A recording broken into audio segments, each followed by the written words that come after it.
Hi, everyone. A very warm welcome to our webinar, How to Successfully Grow the Resource Management Function.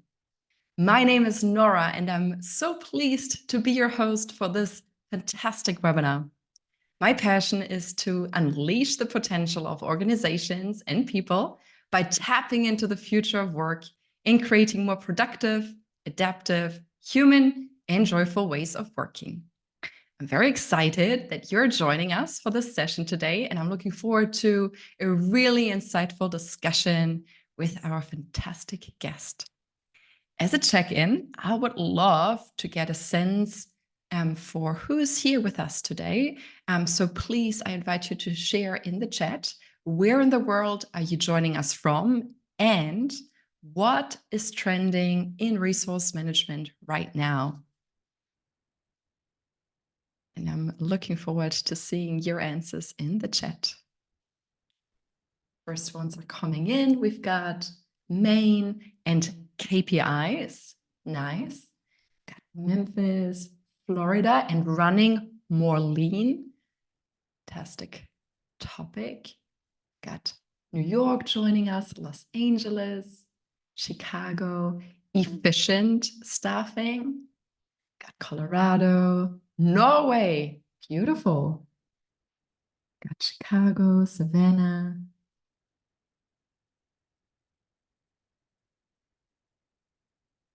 Resource management benefits and measurement.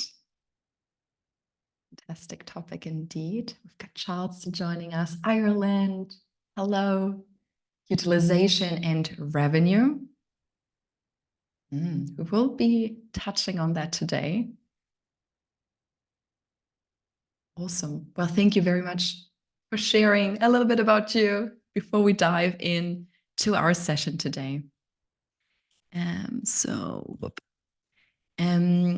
This is actually already the 8th webinar of our new webinar series called LEAP, Igniting the Future of Resource Management. With this webinar program, our goal is really to reinvent the traditional approach to resource management and unpack fresh and inspiring perspectives for you, for our community, on how this could look like. This webinar program is facilitated by Run, a resource management software solving the challenge of matching work to be done and finding the best suited people for the job.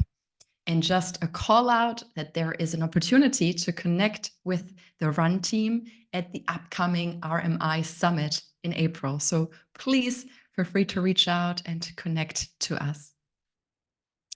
We will be using the last 15 to 20 minutes for any questions and answers. So please, as you're listening, as we're diving into our topic of today, feel free to capture any questions in the Q&A section of Zoom webinar so that we can tap into that a little later on. Also, just mentioning that you can share your thoughts in the chat at any time. That's always super interesting for us and also others. Just make sure to send to everyone and not just the panelists. Wonderful. Next up, I would love to introduce the star of this webinar, Laura.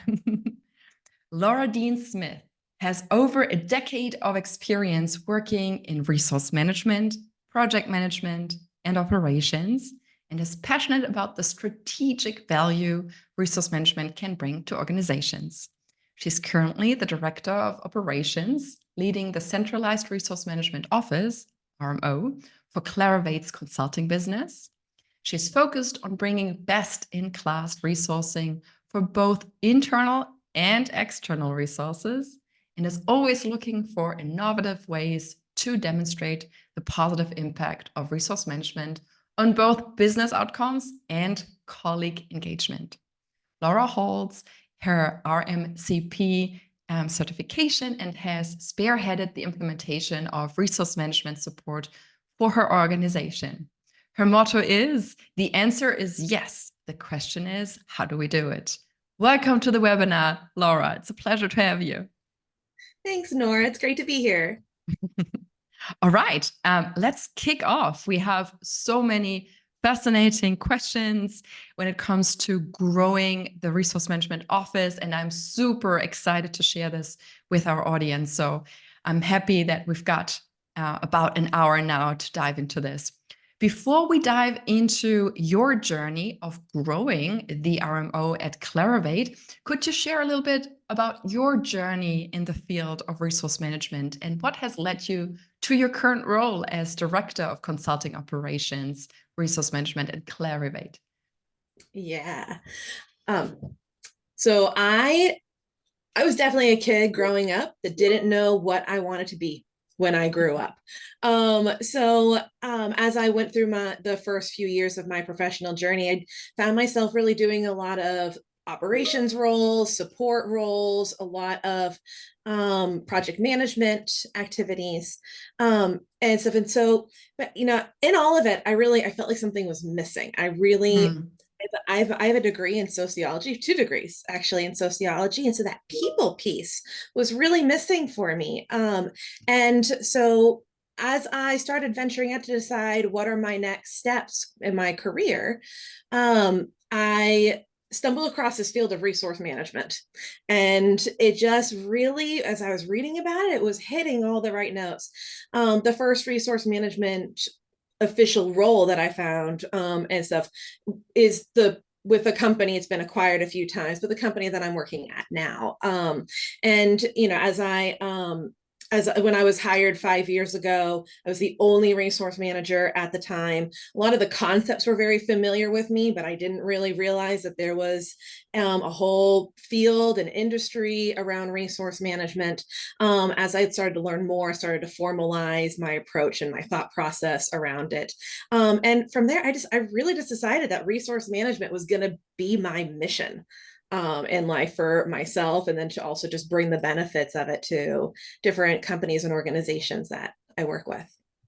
Wow, that's so beautiful. I think what is really touching me in that story is the people piece, right? That Mm-hmm. you were already fascinated by project management and how that can be facilitated. And yet there was this people piece missing, and you found it in resource management.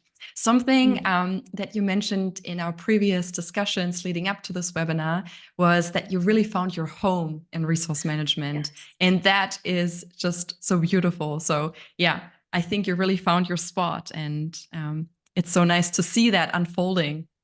Mm-hmm. Yes. Found my spot both with the day-to-day tasks as well as the people. I Yes. found my people. I love Right. it. So this concept of the resource management office, let's dive into that. For those new to this concept of the resource management office, also called RMO, can you explain what is this concept and why is it becoming increasingly important in today's corporate environment? So, yeah, so the concept of like what is resource management? You know, it is really like the organization within the organization that connects all of the different pieces, connects the revenue, those financial pieces, the pieces of it that get reported up to show all of your successes as a company, partnering that together with then what is the work that needs to get accomplished on a day-to-day basis, and then that engagement piece from the employees and stuff as well, from the team members, feeling that sense of connection and purpose through the work that they're doing, which then goes a long way with satisfaction. So, it really, I've heard it referred to as kind of a hub and spoke sort of a model where it really becomes very central to an organization and touches on so many different pieces around that, with on the different spokes for being successful as an organization holistically. Fantastic. I love the idea of that hub and spoke model, a centralized function inside the organization, taking care of exactly the resource management roles. Um, Now let's have a look at the RMO and its evolution that you have been a process and a key driver of. What does your resource management office look like as of today? And can you describe how you got there? What were the different evolutionary stages from inception Mhm. to where you are today? Yeah. Um, so, I started off, I was the only resource manager for Mhm. one piece of the professional services group. And there were other people that I worked with and partnered with in sort of operations roles within my role as the resource manager. And as the company has evolved and as my knowledge and again that sort of that formalization of resource management and really seeing the benefits of it from through that lens, my thought process began to evolve, and very quickly it became my mission of we could do some really great things as an organization if we actually centralize and formalize resource management as a function within the company. And Nice. so over the years, as if I've brought on different people onto my team, as of doing different aspects. And about 2 years ago is when I really formalized the idea Mhm. of we're going to have a resource management office here. So that started me off on the journey, and I started to really focus everybody on my team. I was like, all of you are resource managers in all of the different functions that you're doing, and we're going to approach everything that we do through that lens. And Nice. so that kind of brought us to where we are today, where I have a number of different sides of my resource management office, and we all work together supporting the organization through that lens. Fantastic. And you have shared something with us up front. So I would Mhm. love to just kind of bring that onto our screens because it's so helpful to understand how your function looks like as of today. So maybe if you just wanted to take us through this on a high level, what are we seeing here? And it's 2 pages. So I will do the switch. Yes. So today there are about 6 different roles that I have within my team. So I'm the director of the RMO. And so I oversee all the different strategic directions and set the expectations and the strategy for how we're going to partner with the businesses and help them to succeed. I also have some senior resource managers on the team as well. They really own a set of business units or practices, and they are in charge of also coaching and managing some of our other resourcing staff. I have stepped out. I have been resource managers. They, instead of overseeing a set of practices, they are responsible for specific practices or business units, and they do the day-to-day resourcing and staffing and allocations and reviewing that data. Um, about 9 months ago or so, we introduced external resource managers. So Mhm. it is really one of the areas I'm really excited about recently. And so we have RM, so everybody, myself, my senior managers, my resource managers, and my external resource managers, we are all RMCP certified. And that Mhm. is a requirement to be in one of these roles. So the external resource manager is in charge of managing any external resources. So she is an internal employee on the team, but she is managing all of our contractors, any of our other service providers, and any of our other vendors that we are working with. We then have some resource associates, and so they are supporting us through data entry and publishing some different reports and everything. And then we have a little bit of a different role. We have some pipeline quote support roles, how our information needs to go into our CRM system. It's pretty specific so that we can do our resourcing job as well. So, and it's very difficult. Unnecessarily so. This is not necessarily a role that I think all RMOs would need, but it's a role that's really important to my RMO so that we're able to do our work once the project gets into our PSA system. Fantastic. Thank you so much for sharing where you have come in just 5 years when there was literally not even one dedicated role to resource management. So I think, it's also important to appreciate how far you've come and a big congrats on that achievement. And I think this is why it's so phenomenal to talk with you today to understand how you got there, right? So when we look at that journey to basically you starting with the first role, dedicated role of being a resource manager, to this dedicated resource management office of about 10 people. What were the steps that it took? What were the milestones that enabled this scaling process? Yeah, it's a good question. And I was so focused and heads down during it that it took me a minute to like really step back to think like, hey, what were these steps that I went through? Which is also, the Nora, I shared with you, part of the reason why I wanted to do this topic was because I remembered how lost I felt trying to just feel my way around. So I wanted Absolutely. to give somebody else maybe a little bit of a hand up. So, the first thing that I sat down and did is I really did the work. I dug in, I listened to the businesses that I was going to support. I documented what my vision for this RMO was going to be, which areas I was going to support, what were the different responsibilities or boundaries. And then I looked at areas I was going to. I also, through that process, the other important thing that I did is I got buy-in from my team. So I already had people who were reporting to me, remember, but we weren't formally in a RMO structure. So I got their buy-in as I had them work with me, and we really structured how we wanted to approach resource management using best practices and all getting on the same page. So, we did our mission and vision and values and purpose. Like I did that with them. So that we could all have that sense of ownership over these core concepts of how we were going to approach resourcing for our business, and for our company. I include these purpose, mission, vision in every single presentation that I So do. powerful. And with my team, I remind them, and I also remind all of the groups that we are supporting.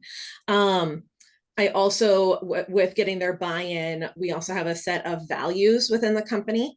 And so I also worked with my team, and they helped me to align our values to our company's values. So these are all values that, aim for greatness, value every voice, own your action. These are values of Clarivate. And so we took those values and said, how are we going to apply these values to our day-to-day work as a resource management office? So I got that buy-in from all of them by just including them in the process and building it. And then the other important thing was getting buy-in from the leaders as well, and stuff that I think we'll go over some of that too, but that was the other really important part. Awesome. I think there is so much goodness in this first point around buy-in from your team, so that I would like to just spend a little bit of time on that. And thank you so much for generously sharing your RMO's purpose, mission, and vision. And I think this is a big learning that might also be of value to other resource managers and leaders listening in, that the first step really when you want to successfully grow your resource management office is to make sure your team is gathered behind a mission that unites the team, that energizes the team, that really is the starting point for everything to follow. Would you like to maybe share what stands out here for you? In the beginning, you mentioned that you found that resource management is also the mission in your life. So I think what we can see here is also probably there is a lot of heart that connects you to these words, right? There is. The biggest thing in here is partnership and collaboration. That is probably the theme that reflects through each of this purpose and mission and vision. And that sense of partnership and collaboration is really that's at the heart and the center of my team, is when we're supporting groups, is that everything is a partnership and a collaboration with those groups, whether it's the individual contributors or the project managers or the leaders.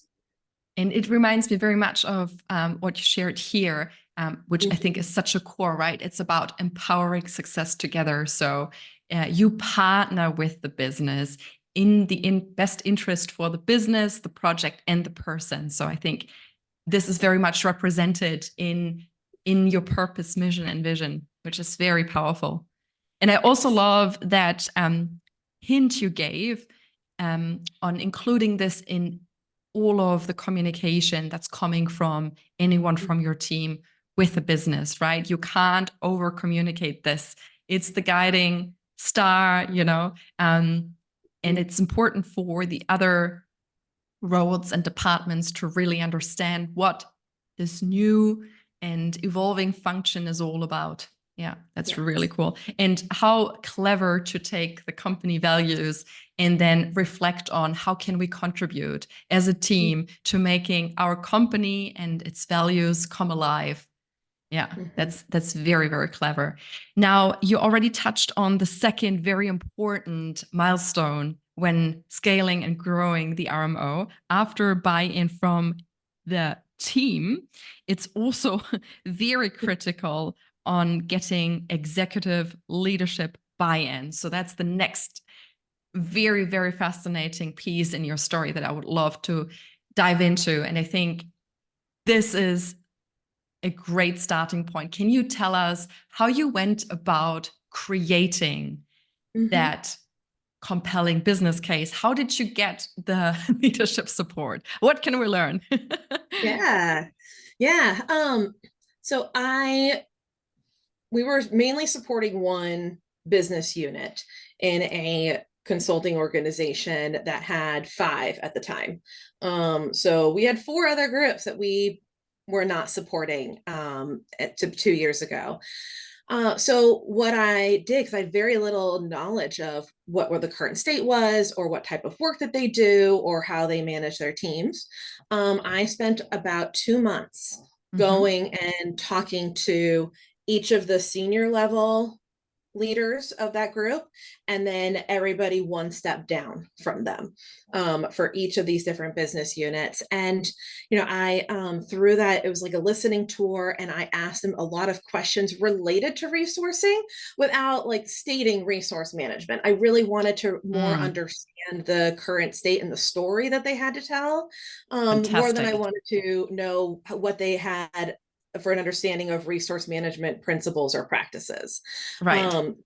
So through my listening tour with them, I identified some common themes that I saw as some areas where people were struggling, finding some challenges, experiencing some overload in their work on a regular basis, that I thought that resource management could come in and help and really best serve the business as well.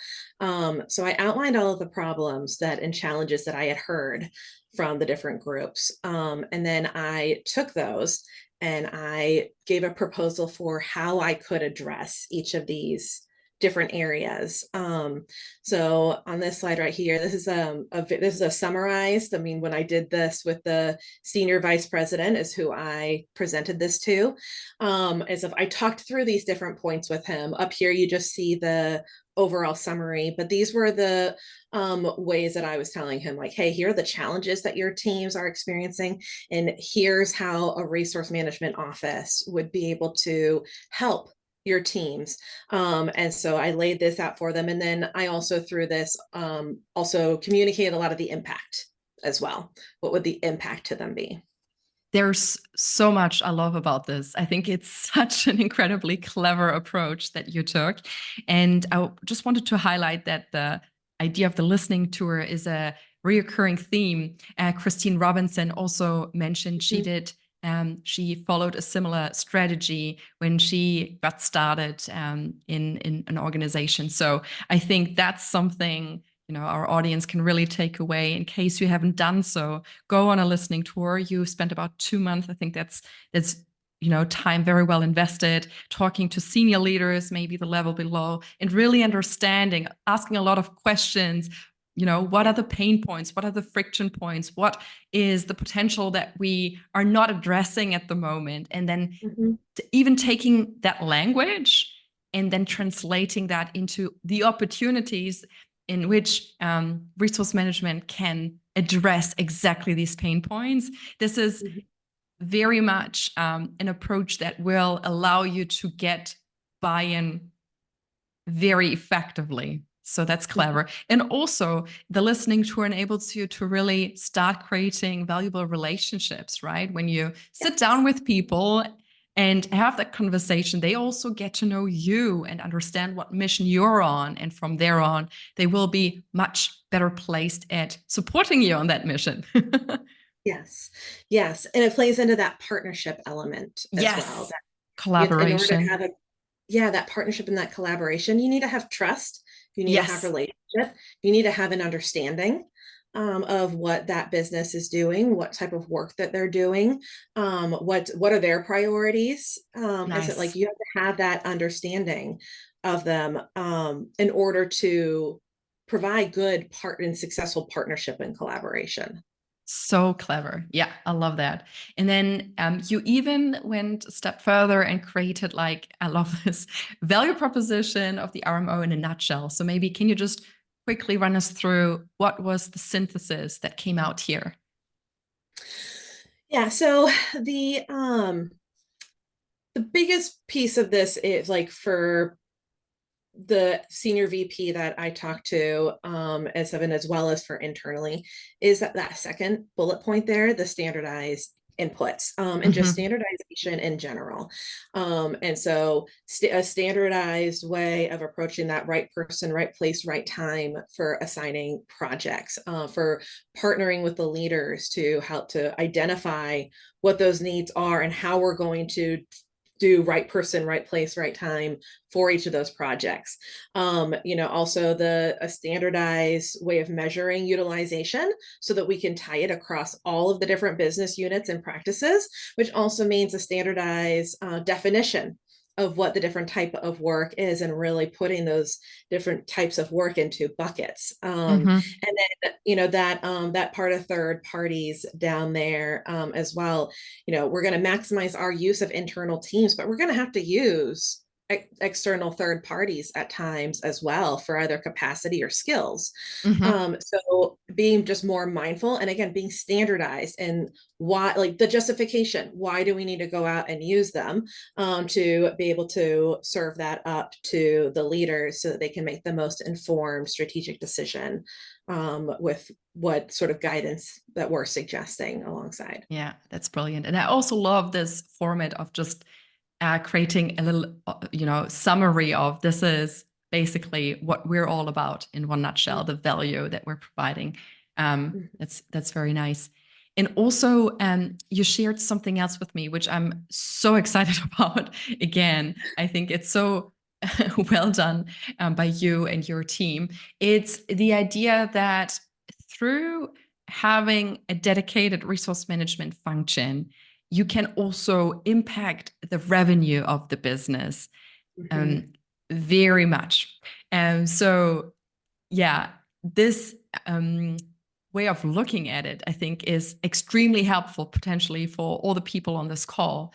So what you did, and you jump in if you want to add anything, from my understanding, you basically looked at what does 1 percentage point of utilization relate to when we look at a single person in a year. That's about 21 billable hours. Now, if we assume, for example, a bill rate of about 200 euros or dollars per hour, and an organization of about 300 people, like Clarivate has, then 1 point increase in utilization would relate to add up to $1.2 million in additional revenue. Yes. So can you maybe share a little bit of how that landed when you presented it? Yeah. So the base calculation for this is of I did not come up with on my own. I adopted that from the RMI, but I did plug in the numbers that applied to my organization. So what the blended rate comes out to be, and then about how many people are in my organization so that I could present this to our senior VP. And so, when I presented this to him, and stuff, like it did definitely hit him. It struck him in the right way. It was like an eye opening of, oh, stuff. And, he had definitely been paying attention to the overall utilization rates of the businesses. Highlighting this really set it on a more narrowed, and again, like really gave that justification for not just bringing in a formal RMO, but um, giving that standard definition, the standard way of measuring each of the groups, the standard different the buckets that I talked about, and stuff, so that we could more accurately measure this across what was at the time 5 very different groups with different definitions. So yeah, this it was definitely an eye opener, and it would definitely not just gave that like financial justification for to justify a non-billable role and why we should invest in this non-billable group and non-revenue generating these roles and stuff, and really said like, yes, we're not directly generating revenue, but we can have a direct impact on that revenue. And so yeah, it really it gave a lot of oomph behind that Yeah. behind that justification, and it is still a way that I'm able to financially justify hiring an additional resource manager on my team, or upskilling somebody into a resource manager role as well. And stuff is I come back to this calculation of, I change the numbers depending on the group that I'm looking for them that needs support, and stuff, but I'm able to justify like, hey, if we do this, we can increase the utilization and look at what the output in revenue that would be. Fantastic. Thank you so much on sharing that and elaborating on the impact it had on your journey, the power it has. Yeah. We have about 5 minutes left in our conversation. So for the audience, please feel free to capture some questions in the Q&A section. I saw 2 questions already coming in. That's fantastic. Please keep them coming. We would love to hear about your specific questions so that we can address them. And I'm really curious, Laura, on that journey that you have been on, what were some of the most significant challenges that you have faced while scaling the RMO, and how did you overcome them? um yeah, some of the most, so getting the buy-in from our senior vice president was critical, and I did ask him to give me, after I finished presenting to him, I asked him to give me a statement of commitment to what I was going to do, and partly because I knew that we were going to be introducing a lot of change to these business units by introducing resource management, and in some ways the change was not going to be fully welcomed at first. In any organization, resources are the number one thing that people will fight over. If you're in a lab and your resources are lab equipment, people are going to be fighting over lab time. In a professional services business, which is what I work on, our resources are our people, and the project owners need people to deliver their work. So there's always going to be conflict with resources. And then additionally, there's a lot of sense of ownership or protectiveness that people have, sort of a little territorial over their team members, who is on their team. In resource management, coming in and saying, you're not going to make all of the project assignment decisions for your people anymore. We are. And a lot of times they look at you and they say, you don't know that my people as well as I know them. You don't know the work or the skills as well as I do. And so, I had anticipated some of these different issues with conflicts and knowledge and ownership and territorial. And so change management was really critical to being able to go out with the different groups, establishing that sense of trust, establishing that relationship, giving them full transparency. We're really big in transparency on my team. We have a central SharePoint site, And Mm-hmm. every single thing that we publish or we do or we give direction to people for is all out there. We're not trying to hide anything. And so that we use both change management and transparency to help and to establish that trust. And always really try to keep that like people first mindset. Nice. Yeah. That's really where I think resource management managers, we set ourselves apart, is that we are very people first, and relationship first thinkers. We love our data. We love all of the other reporting pieces, and it's very, very interesting puzzle piece moving around of resources and stuff. But really, like we're people. And so definitely, in order to address some of those challenges that I foresaw, so if we double down on making sure that we are connecting with the people and building those relationships with them through Yeah. it. So yeah, it's been a Fantastic. journey. When you've mentioned it and I've mentioned it, it has been a journey. And the journey's not complete with what my team is doing. We have come a long way and stuff, and now we're moving into some of our final stages and starting to fine tune some of Yes. the areas and stuff. But I can't understate how much those relationships and then the understanding of the work that people are doing, how important that's really been, so that we can demonstrate to, there's demonstrating to the leaders, but then there's the project owners. Yeah. And those are oftentimes the hardest spot to build that trust in. That's And so, exactly right.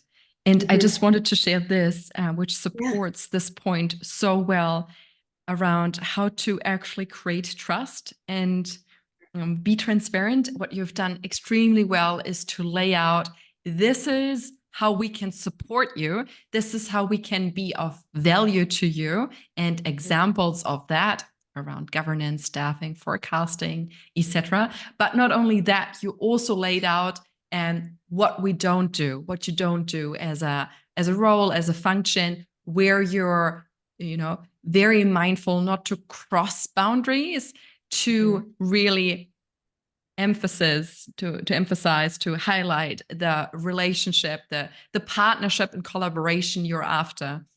So I think this is a very, very smart move to lay out exactly, this is how we can support you with concrete examples. And this is also something that we will not touch. Like, for example, you're very mindful not to put projects at risk, or the organization, or a person, that you're seeking advice and input, and that you're trying to break down silos and really find the best solution for everyone involved. So yeah, I thought Yeah. that was super, super helpful to see. So thank you for sharing that as well. Yes. Nice. So we have a few questions, about 5 questions. Thank you so much for sharing them. What I would invite you to do, I saw 2 came in via the chat. That's not a problem. Just make sure you use the Q&A section. This way we have them all in one spot. And also please rate the ones that you find most interesting, so I can prioritize them. What is very nice is that Laura and I have some time after this webinar to dive into any remaining questions. So feel free to keep them coming up until the end. We will answer them all. So just for your information, I'll just kick off with the first question that came in. There is a first rating, a first thumb up. So I will prioritize this one from Ellen. Thank you, Ellen. So how exactly do you do the mapping between projects, clients, and the appropriate resources? What data is used? Do you need to have personal knowledge of each and every person, their skills, prior experience, development wishes, what they do and not want to work on, personal relationships, chemistry and teams, etc.? That's such a good question. That is a good question. It's so central to my resource managers. They are really amazing and really prioritize getting this knowledge. We talk about it as a team. We have an every other week staffing manager meeting, and these are pieces of our business units and our practices that we support, that we talk about on a regular basis together, and share the knowledge. So, um, I would say it's, I think it depends on where you're at in your maturity in your resource management support, of how much you're going to understand each of the different people and the resources and stuff, and then each of the different project types and clients. So starting out, this is where data is going to be really, like, is going to be your best friend. Going through and seeing, like, if you have a PSA tool that you're able to run reports out of, seeing all of the different past projects that have been done for the same client, and what are the common resource names and roles that you're seeing.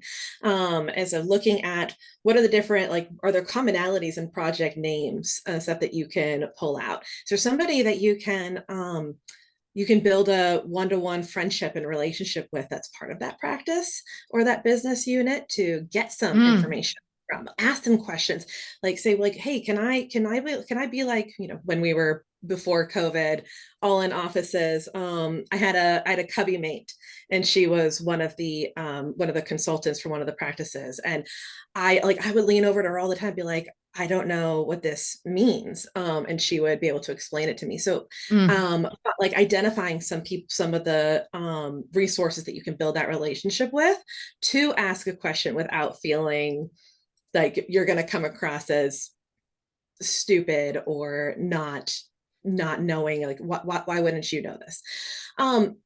However, I would also say, well, a skills inventory, if you haven't looked at doing a skills survey, it's also really important. And I would also recommend, my team refers to it all the time, we have a matrix. So we don't just have a list of resources, we have a matrix. And so down one side of down one column, we have all the different levels, or all the different roles. And then going across the top, we have, like, different service lines or different segments that people are broken into. For some practices, it's reporting lines. For other practices, it's types of project work that they're doing. And so we have everybody laid out in a matrix, so that you can see the organization of the group that you're supporting, in a quick glance, without needing to filter through lists.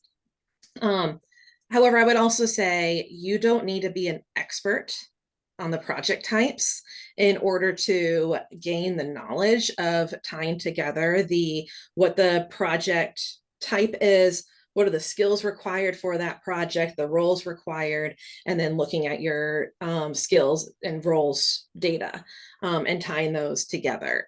You don't have to have the knowledge of being able to sit there and do the work on the project in order to be able to successfully map these things across. And so it's just, we're doing a project right now of going through and reviewing the last 5 proposals of one projects for each of the different, we have practices and then we have service lines. So for each of our different service lines, all the way across, and pulling out themes that we're seeing in these proposals that we can then map over to skills for them as well.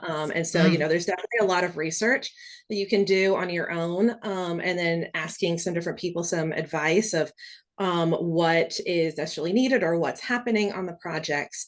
And then Google's your best friend. If you're like, I don't have a healthcare and life sciences background, but that is the type of work that the groups that I support do. And I am Googling medical terms all the time and stuff. But, like, and once you know it, then you can kind of piece together where that's going to fit within the project. So yeah, I mean, I would say there's definitely a lot you can do with data. You don't have to be an expert on what they're doing, but you should really do, like, you should take an interest in the work and have a desire to want to learn what is going on these projects and what is needed for them. Fantastic. Thank you so much, Laura, and also Ellen, for the very good question. So I'm taking away, in order to do a really good job at matching and mapping projects, clients, and the resources at hand. Some of the tips you shared were around actually data is your best friend. So really make good use of that, as well as Google, a fantastic help to also understand what the business is up to, any terms. You have regular catch-ups in your team where you share knowledge. I think that's very clever. Also to make friends in the different business units for like these informal connections, to have a skills inventory that really gives you an understanding of who is good at what. And also not just to have a list, but a matrix looking at levels and roles of people and the different service lines or areas that can be deployed on the other hand, which is really good. You also mentioned you're now looking at the proposals of the past, and you basically draw out the different skills so that you can use that for upcoming projects that are being proposed and won. So that's some really, really practical, great insights. Thank you, Laura. Yeah, let me see which next question has the most thumbs up. So there is a question from Angela that I can see has some interest around, did you build your charter before or after your stakeholder listening tour? My thought would be to start with a best practice framework and then refine mission and vision based on those discussions. Yeah, that's a good question. And I think that there's probably a little bit of chicken and egg there. Yeah.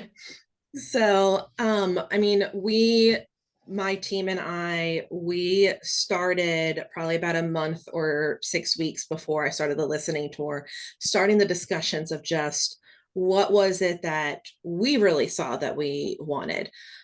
We didn't formalize so like when you all get the slides, is that there is like some an overall project plan that I had laid out and proposed, along with some headcount that I was going to need. I didn't formalize and finalize that piece, nor did I finalize the exact project plans for implementing with each of the different business units. And I didn't finalize what you saw as the final version of the purpose and mission and vision. I didn't finalize any of that until after the listening tour.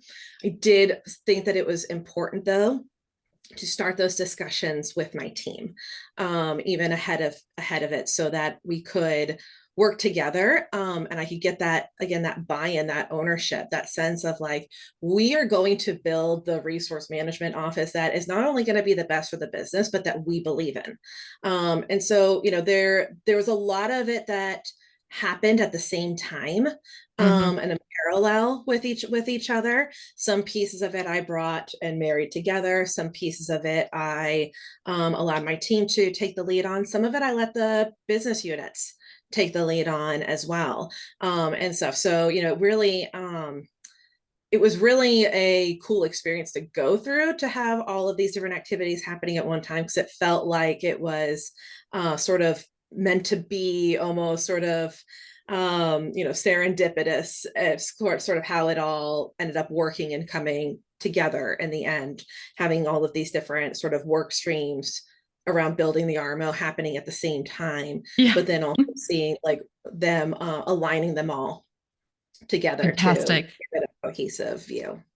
So this is also something that Laura shared with us, the actual timeline that you basically took as a basis for scaling the resource management office, which I find very, very helpful. And you mentioned previously that you treated pretty much this rollout, each practice representing a part of the business is almost like its own sub project, right? And to treat it with appropriate priority, to have a dedicated project plan for those basically waves when rolling out. So did I understand correctly? You basically started off drafting a mission and vision statement with your team. So that was draft 1.0. Then you went on to the listening tour, where you got more of an understanding in regards to the business and their needs. And then you took that to refine the mission and vision, the business case. And then you went into basically what we can see here, scaling. Mm-hmm. Yeah. Yeah. Yes. Yeah. Fantastic. I think that makes so much sense, right? Because you need a little bit of a common understanding in the team before you can go out. And you also want to include that outside perspective back in. So I think that is very clever the way you approached it. Yeah. Mm-hmm. Fantastic. So I think we have covered that question from Angela. Thank you, Angela, for asking. And Laura, thank you for your answer. I'm just going to check which question we will pick next. We can probably answer one or two more questions. Please feel free to capture any other questions. Nonetheless, Laura and I will record a video for you answering all of the questions. So I'm going to pick Mary. Mary has put into the Q&A the following question. Outside of the consulting space, do you have any advice on how to grow the resource management function? Is the process the same for non-consulting organizations? My take on that is yes, it is. You can do resource management for any organization, for any type of revenue model, any type of delivery model. There's a way that we have a technology consulting group, which is a little bit, they do function a little bit differently than some of our more management consulting style groups. And there is a lot of internal work that they are doing. And it is certainly a different approach. But it doesn't mean, it doesn't mean that the process is different. It doesn't mean that the standardization that I was talking about, that we're not able to apply it to them. We are, and we do. We basically work with the businesses to estimate for some of that internal work that they're doing. We estimate out how much effort are we going to invest into this internal work, this maintenance on a system or upgrades on a system, or what are we going to invest internally from an effort standpoint? And so then that gives us the same idea as if we were looking at sold hours for a client project. And then, so, if you are approaching it with a standard best practices of resource management approach, it can be very much the same. It is not necessarily a change in how you're doing resourcing. It's just a change in some of the metrics that you are applying to it. Instead of looking at a sold proposal, you're looking at an internal project plan or an internal business plan or initiative and stuff. And then from there, you're following the same process. Very nice. Thank you, Laura. And I would completely agree on that answer. And there is another question that I would love to ask you from Angela. Angela is wondering, with regards to the RMO boundaries, what we're not doing, specifically not putting projects at risk, how do you manage junior consultants and helping them to grow? My experience has seen large pushback. So, okay, I gotta say, my boundaries is one of my favorite things. It's so important to identify what you do and what you do not do.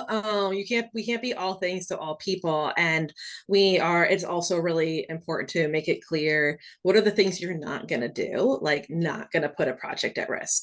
Now, I think when it comes to some of those junior resources, I would probably ask some follow-up questions of, like, what about the junior resources is putting the project at risk? Is it at risk from like a hours running over standpoint, like cutting into margin, cutting into profitability, and stuff, which then I would say that it's a risk as far as margin and profitability goes, but is it really a project risk, or does it mean that that resource maybe needs some additional training alongside their staffing allocations, or is it going to take them longer to complete those same tasks? And so you need to, instead of giving them 20 hours a week, you need to give them a full 40 hours a week. And is that an investment that the business is willing to make in those, and upskilling those junior resources?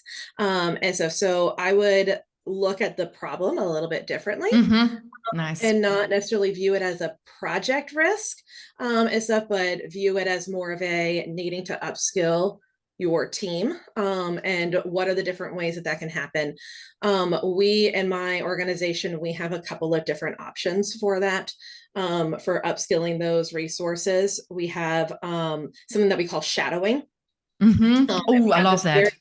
yeah, it is, you have to very clearly define it because people can take advantage of it. However, shadowing is literally somebody sitting and watching and observing a project. So we forecast them training hours, but they're assigned to a project team and they just observe. They are not to touch the deliverable or any of the deliverables or milestones. Once they do, it's billable time because we don't want to be taking advantage of somebody and giving them an unknown consequence to their utilization rate. So if they're touching the project deliverables, then it's billable time. But we do a lot of shadowing where they're just observing and they're able to ask questions. We also have some formal trainings that we will do either internally as an organization led by some subject matter experts, or we will invest in external training and bring in some training. We have a license to Coursera and stuff that we can also assign if it's needed. And then the last part in it is we will assign maybe somebody who needs some more skills. We will assign them to a project, either and partnered up to somebody who's more experienced so that they can learn alongside. And then again, we're giving them additional hours because they're going to be slower, or we assign a really, really strong team for all of the other roles. And then we say, we're also going to bring in this newer or more junior level resource who needs some more support, but they're going to be well supported through all of these more experienced roles on the project. So I wouldn't necessarily look at it as a project risk in that sense, depending on how your business looks at a project risk. So if I would look at it as there's an opportunity there to upskill the team and what is going to be the strategy to move forward on that. Yeah, fantastic. Thank you so much. And what a great question, Angela. So what I'm taking away here is first to ask, how is this a potential risk to the project, right? To understand the problem a little bit better. And then you offered some very concrete options to upskill the resources. So the junior resources, for example, through shadowing. So really observing a project and learning more about what's important, or Coursera. You mentioned think about how to staff the project generally and how you can pair that junior resource with more experienced roles. And you could also offer to basically allow more hours for that more junior person to be able to really do well in the project without putting the project at risk. That's awesome. Yeah. We have already come to the end. I knew this would happen. It was so much fun to talk with you, Laura, because you're just so knowledgeable and so generous in sharing your journey with us. I saw there were some questions in the chat that I would like to just address quickly. So the first one was around, and let me just close the Q&A, open up the chat.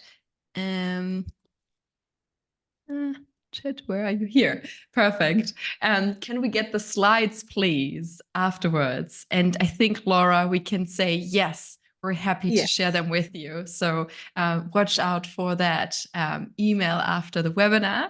And Christy, there is going to be a post-webinar discussion with Laura and myself, where we will tackle all of the remaining questions, and we will record the session and also share the recording with you so that we can also tackle those other questions. Fantastic. So this has been such a pleasure, Laura. I would just like to highlight that our next session, our next LEAP webinar, is tackling a topic that you mentioned earlier is extremely important, and I could not agree more.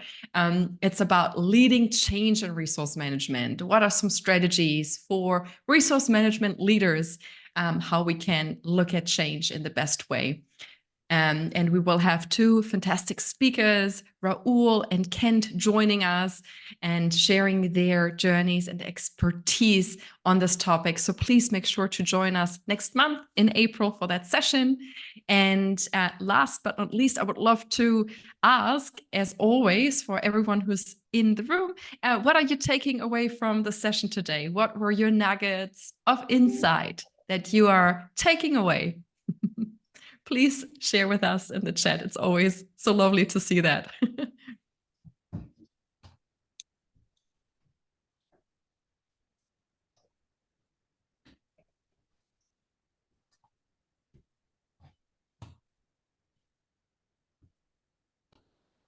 So we've got validation of our process.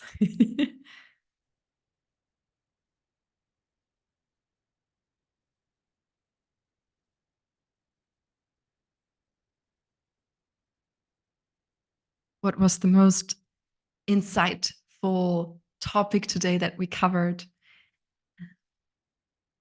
Love to see your thoughtfulness and how you approach standing up your RMO.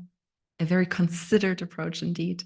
The business case for centralizing resource management and taking it out of billable seniors' time.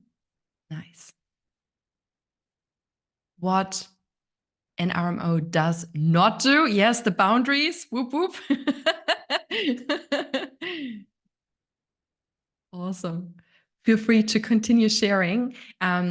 With that, I really want to thank you, Laura. It's been an absolute pleasure having you on our webinar. Thank you so much for generously sharing your journey and insights with us. And I'm looking forward to seeing you soon for our post-webinar session. Thank you. Yes, for sure. Thank you, Nora.